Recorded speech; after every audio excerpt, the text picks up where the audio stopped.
Hello and welcome to the second episode of our podcast series. I am Madhuri and I'm so excited to have you all again with us today.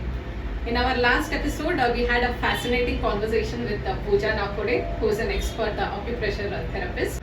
We touched upon the basics of acupressure, numerology and color therapy, and the response was so heartwarming that we are so grateful to all of you for all your love and support that we received.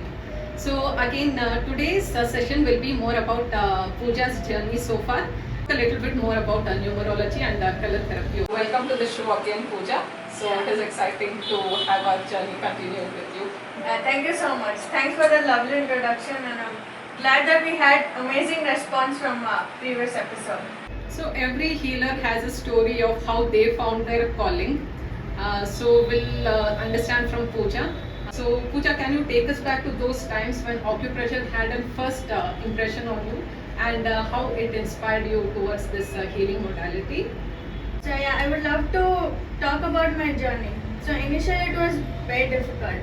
So I fell in love with this subject. I just wanted to do something in acupressure, spread this to as many people as possible. So I started this journey with a lot of passion. So I had a lot of passion, interest, and I completely lost interest in academics. So I mentioned in previous episode as well.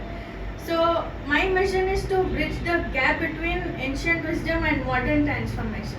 So when I started advertising about acupressure, none of them believed it. So I was too excited about conducting free sessions and all. So I had this poster. So I wanted to, just like pamphlet and all. So I wanted to spread this knowledge.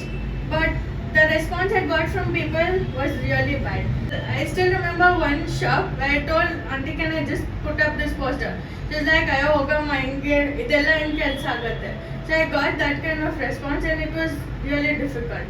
So what were your biggest challenges in your initial days as an acupressure therapist? So just like how each and every entrepreneur has some of the other challenges, so even I had. So entrepreneur journey is not easy. So sometimes you feel like giving up. So that happens with everyone.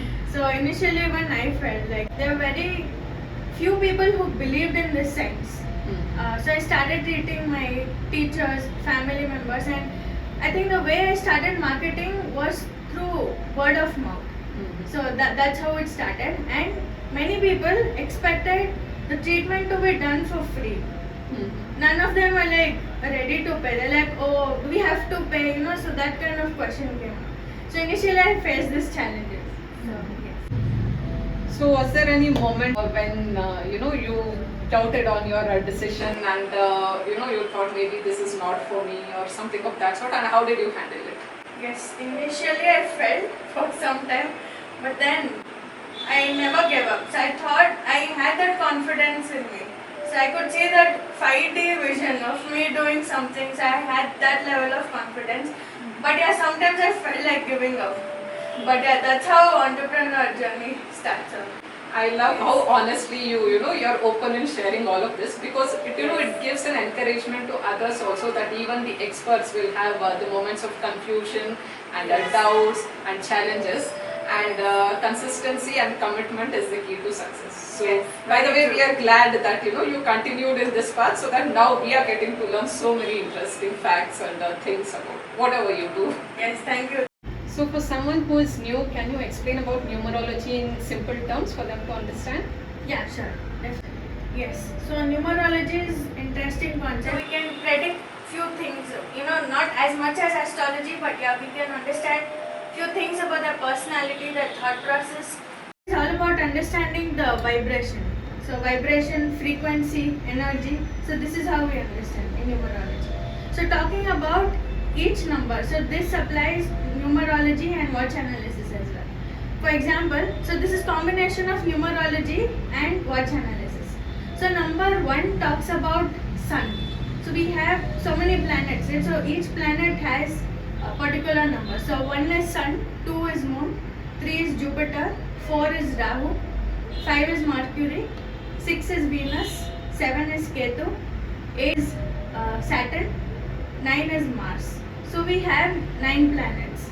So talking about each planet. So number 1 talks about our mind. Sun is all about our thought process. and mentalities. And those who also want clarity in their life, right? There are people who don't have clarity. So those who want to make proper decision and all, right? So I would suggest you to have number 1 on their wall clock or wristwatch, because you have come across many wall clocks or watches which doesn't have number 1, and these people lack in clarity. So they don't know how to make proper decision. So all these things matters. So number 1 talks about your mind, clarity. Yes. Okay, that's Yes. interesting. So then, what about the other numbers? Other numbers, yes. So 2 is moon. So 2 represents moon. Moon talks about our intuition, our imagination, and it talks a lot about we being very emotional, or it also talks about our relationship with our mother. So 1 is relationship with our father, and 2 talks about relationship with our mother as well. So if you have any relationship issues with mother, okay, so make sure you have number 2. So somewhere you will have that strong connection, a strong bonding with your mother. So this is beyond numerology. So I'm just combining everything. What channel is this? Numerology and everything. And then we have number 3. So number 3 talks about our knowledge. Number 3 is Jupiter. If you don't have number 3 in your date of birth or in your wall clock or wristwatch, so somewhere you might not get the right kind of mentors you want in your life. Oh, okay. So somewhere you lack in career, so something like that. So for example, if you want to do engineering or doctorate or something, so you have to keep searching for the right kind of mentor. So that's about number 3. So 3 also talks about your career. So number 4. So 4 is Rahu. Rahu is all about materialistic world. 4 talks about illusion. We all know life itself is illusion. So life is all about Maya, illusion and Yes. everything. So 4 talks about our mental capacity, our thought process again. So 4 is all about having the right kind of knowledge and exploring, discovering new things in life. So this is on Rahu. Okay. Mercury is the planet of communication. So if you don't have proper communication skills, I'll be very honest, my communication skills were horrible. So when I was in college, when I had to give presentation, I was shivering, going on stage and talking to a huge audience and all. But after getting into numerology, I started using one bracelet. I think I've told you long back. So you just have to use green aventurine bracelet Yes. on your left hand. So this will give you a lot of stability as well. And same thing goes in watch analysis. So if you don't have number 5, you can't communicate with the right people, or you, for example, if you're a counselor or something, you don't know what kind of strategy is used, so you will have a lot of communication gap, etc. So that's it. Talking about number 6. So 6 talks about Venus. So Venus is the planet of luxury, relationships, etc. So if your Venus is not strong, or if you don't have number 6, somewhere you might have money issues, shortage of money, or relationship issues, etc. And I would highly suggest everyone to buy a watch which has at least 12 or 6. Never go for any watch which doesn't have 12 or 6.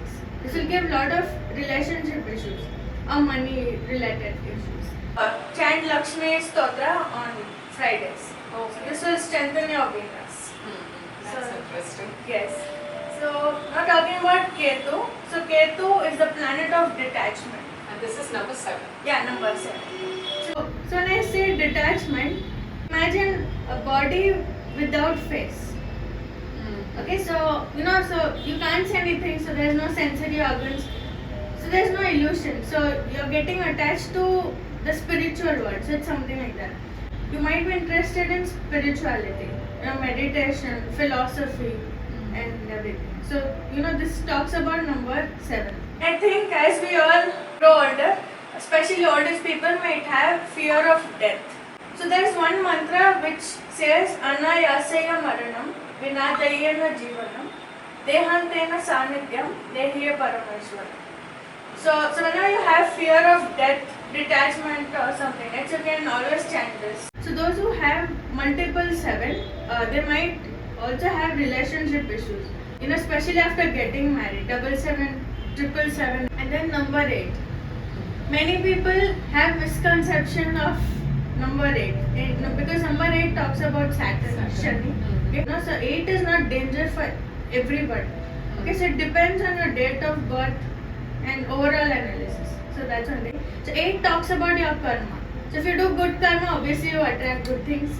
So if you do bad karma, so you always attract bad things in your life. Talking about number 9. So number 9 is Mars. And this also talks about passion, energy. It talks about your health, good health. For example, talking about watch analysis, I feel this is very important and I want everyone to understand why number 9 is important. So I always suggest buy a watch which has 12369. So 12 is for overall prosperity. Number 3 is about knowledge, career. So obviously you need a job if you want to do because this is very important for career. Number 6 is about relationship, money. Number 9 also talks about our health. So those who have any health issue, major health issue, make sure you go with a watch which has number 9, like proper number 9. And you need number 3. It's amazing to see many people who have wristwatch which has 9 but the number is broken or the number itself will be incomplete. So that indicates health issues or the person might have lot of accidents very often. So this is our number 9.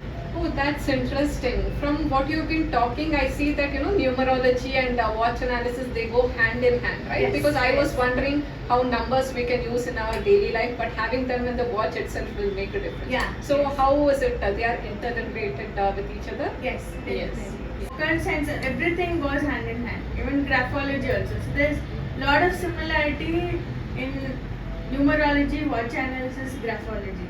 So that's one thing. So in previous episode also I had mentioned watch analysis is combination of numerology, color therapy and graphology. So that's one thing. So now diving deep into this concept of watch analysis and numerology.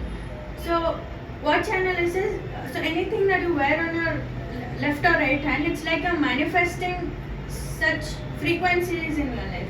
So I would love to give one tip. I hope this helps. Make sure the watch strap doesn't have too many gaps. So how does that make a difference? Yes, if you have too many gaps over here, right, so you attract lot of misunderstandings in your life. People will try to misunderstand you. So Okay, so it is like the pitfalls. Having Yeah, it again pitfalls. and again, over and over. Yeah, yes, Okay. yes. Okay, so from our last conversation also, so buy a watch Yeah. with bigger dial and the one which has numbers. numbers, yes, Okay. yes. Okay, so that was a very clear and simple explanation on the watch analysis and numerology. Yes. And now in a similar way, can you explain in simple terms about the healing codes also? Yes.